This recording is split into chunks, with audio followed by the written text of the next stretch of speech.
Good morning. This is John from the Springs Mennonite Church. I'm happy to be with you today. Here it is Thursday of the week before Easter. Today in history is called Maundy Thursday or Holy Thursday. This is the day in the evening when Jesus was betrayed and turned over to the authorities to be crucified tomorrow. And it's important, I think, to take a few minutes and think about today and what it means to be betrayed. Maybe you've been betrayed in your life or you feel like it. Maybe you have thought that people let you down, but it was more than that for Jesus. One of his good friends, Judas, turned him over to the Roman leaders so that they could try him, convict him in a sham, and crucify him. So in light of that experience today, I'd like to read just a couple of verses from the 14th chapter of the Gospel of John. Here's what Jesus said during this week before he died. Verse 23, Jesus says, "All who love me will do what I say. My Father will love them, and we will come and make our home with each of them." And then verse 27, he says, "I'm leaving you with a gift, peace of mind and heart. And the peace I give is a gift the world cannot give. So don't be troubled or be afraid." Now, if you think about these words in the context of today, this day, not this day in Jesus' life, these were amazing words to say. And I think it's because, well, he was an amazing guy. I mean, among other things. And so what he says here is that all who love me will do what I say. Here's a direct connection between words and actions. It's easy to say something. It's another thing to follow up with your words and actually do them. Jesus has spent 3 years teaching, preaching, healing, giving guidance, and the 12 disciples and a group of others who followed around got to know him really well, and they got to know him really closely. And they knew that this man was different from all other men. Now, when I said at the beginning, maybe you've been betrayed, you and I don't know anything about betrayal compared to this. Yeah, it hurts when a good friend of ours, quote, turns on us or says unkind things about us. And sometimes those unkind things can be really, really ugly and awful and pointed and hurtful. There really doesn't seem to be any limit to how much a human being will inflict hurt if given the opportunity.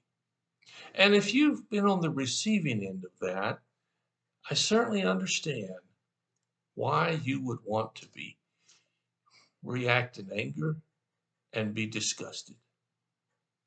I've been on the receiving end of that. And my immediate feelings and feelings for a long time were just that, to be really disgusted and really angry. But yet there's a different way to live. And here it is. If you love me, you will do what I say.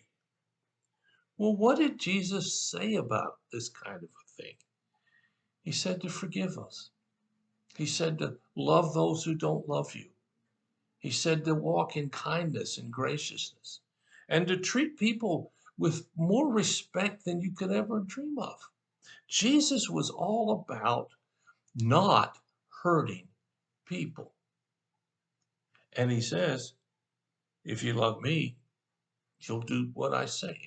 If we really love the Lord, that's how we'll act. Now, why should we do that? It doesn't make any sense in the world's eyes. It doesn't gain you anything in terms of respect from people necessarily. If you've been really hurt or you've been attacked, the world says get even. The world says you have a right to do that. But what does Jesus say? He says, I'm leaving you with a gift. When we do what he says to do, when we live our lives in a fashion that reflects his life, when we really do try to respond like he wants us to, and to give forgiveness and ask for forgiveness. When we do that, he says, I'm leaving you a gift. The gift of peace of mind and peace of heart. Now, I can't really describe that to you. I'll have to leave it up to you to sort of figure out what that's like. But I'm sure there have been times in your life when you were really, really confident and sure and just content in what your situation was. Maybe it's been a long time. If it has, then maybe you ought to take a look at what you've been doing, not just what you've been saying. But he says, I give you this peace, and the peace I give you is a peace that the world cannot give you. There is no other source of this kind of contentment than the gift from God. And then finally in this, Jesus says, and I think it's a direct result of doing what he says, living a life the way it pleases him, getting peace, and then he says, so don't be troubled or afraid. See, there's a real direct consequence here. Trying to follow Jesus, trying to do what he says, living a life of forgiveness, receiving peace, and being content in whatever brings a sense of not being afraid. Whatever happens, how awful it looks, Jesus says, I want to give you peace so you won't be troubled. That's the story of his life, the story of this week. Receiving the gift of God that he gives to each of us. I hope you've received that gift. I hope you know about it. I hope you're reaching for it.